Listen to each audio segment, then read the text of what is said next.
시어머니의 간병을 둘러싼 형제들의 싸움. 그녀는 사실 보험금 1억의 피보험자였다.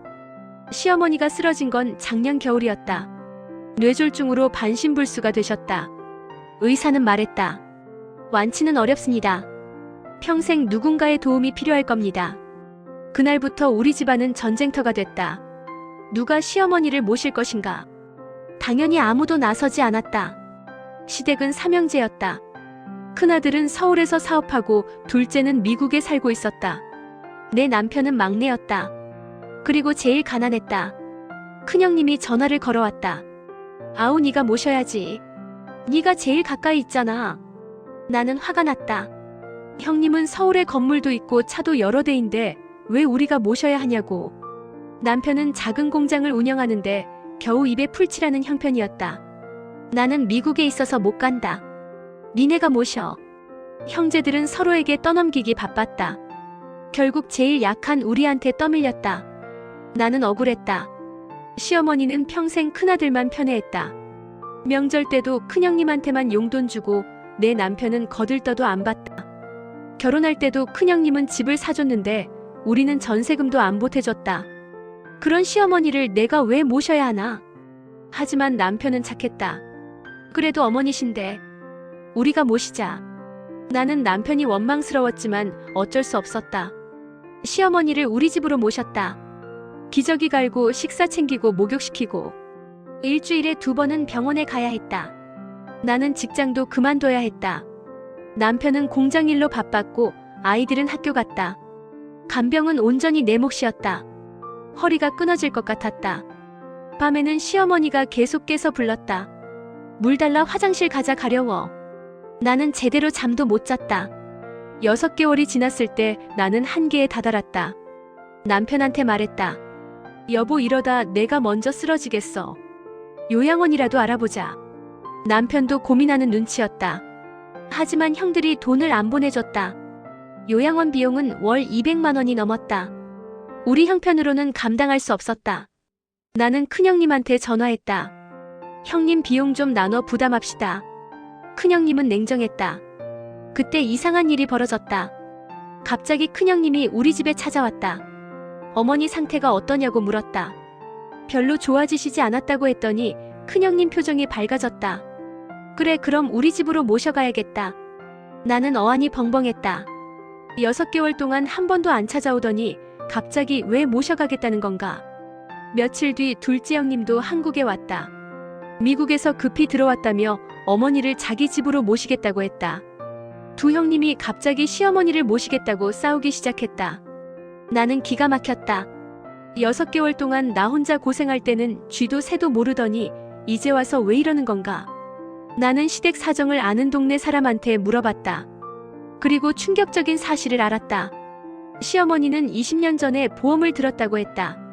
중증 질환 보험이었다. 뇌졸중으로 반신불수가 되면 1억 원이 나온다는 거였다. 순간 모든 게 이해됐다. 그래서 형님들이 갑자기 시어머니를 모시겠다고 나선 거였다. 보험금 1억을 노린 거였다. 나는 남편한테 말했다. 형님들이 보험금 때문에 그러는 거야. 남편은 믿기지 않는다는 표정이었다. 설마 우리 형들이 그럴 리가. 하지만 나는 확신했다. 그래서 보험회사에 전화해서 알아봤다. 시어머니 명의로 보험이 가입되어 있었다. 수익자는 장남이었다. 큰형님이었다. 보험금은 1억 2천만 원이었다. 큰형님한테 전화했다. 형님, 보험금 때문에 어머니 모시겠다는 거죠. 큰형님은 잠시 침묵하더니 인정했다. 그래, 맞아. 어차피 내가 수익자야. 당연히 내가 모셔야지. 나는 소리쳤다. 6개월 동안 제가 얼마나 고생했는지 아세요? 그런데 이제 와서 보험금 타려고 모셔가겠다고요? 큰형님은 차갑게 말했다. 그건 네 선택이었잖아. 나는 억지로 맡긴 적 없어. 나는 변호사를 찾아갔다. 간병비를 청구할 수 있냐고 물었다. 변호사는 어렵다고 했다. 법적으로 며느리에게는 시어머니 부양 의무가 없지만 자발적으로 한 거라면 돈을 청구하기 힘들다고. 다만 한 가지 방법이 있다고 했다.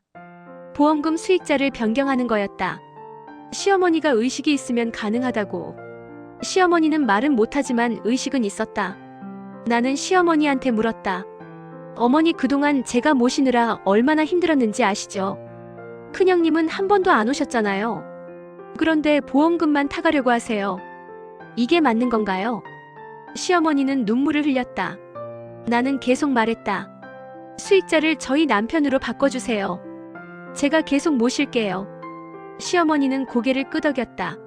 나는 보험회사 직원을 집으로 불렀다. 시어머니 앞에서 수익자 변경 서류를 작성했다. 시어머니는 떨리는 손으로 도장을 찍었다. 수익자가 장남에서 삼남으로 바뀌었다. 나는 안도의 한숨을 쉬었다. 1시간 뒤 큰형님이 우리 집으로 쳐들어왔다. 넌 지금 뭐 하는 짓이야? 어머니 정신도 없으신데 어떻게 수익자를 바꿔? 이건 무효야. 나는 당당하게 말했다. 어머니가 직접 도장 찍으셨어요. 보험회사 직원도 입회했고요. 합법이에요. 큰형님은 이를 갈았다. 너 이러면 끝까지 간다. 나는 웃었다. 가세요, 형님. 6개월 동안 한 번도 안 오신 분이 무슨 자격으로 그러세요? 큰형님은 정말 소송을 걸었다. 어머니가 정신이 온전하지 않은 상태에서 변경한 거라 무효라고 주장했다. 하지만 법원은 우리 손을 들어줬다. 시어머니가 의사표시를 할 수 있는 상태였고 절차도 정당했다고. 큰형님은 항소했지만 2심에서도 졌다. 보험금은 우리가 받게 됐다. 보험금 1억 2천만 원이 들어왔다. 1년이 지난 어느 날 시어머니가 내 손을 잡았다. 말은 못하지만 눈빛으로 고맙다고 하는 것 같았다. 나는 시어머니 손을 꼭 쥐었다. 평생 나를 며느리로 안 봤던 시어머니였지만 이제는 조금 다른 것 같았다. 시어머니도 깨달은 거였다. 요양보호사가 말했다. 어머님 요즘 표정이 많이 밝아지셨어요. 며느리분 덕분이에요. 나는 웃었다. 처음엔 억울하고 힘들었지만 이제는 괜찮았다. 큰형님은 보험금을 놓쳤지만 나는 더 큰 걸 얻었다.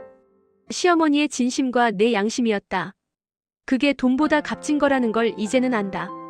형님들은 평생 후회하며 살겠지만 나는 떳떳하다. 그걸로 됐다. 구독과 좋아요는 큰 힘이 됩니다.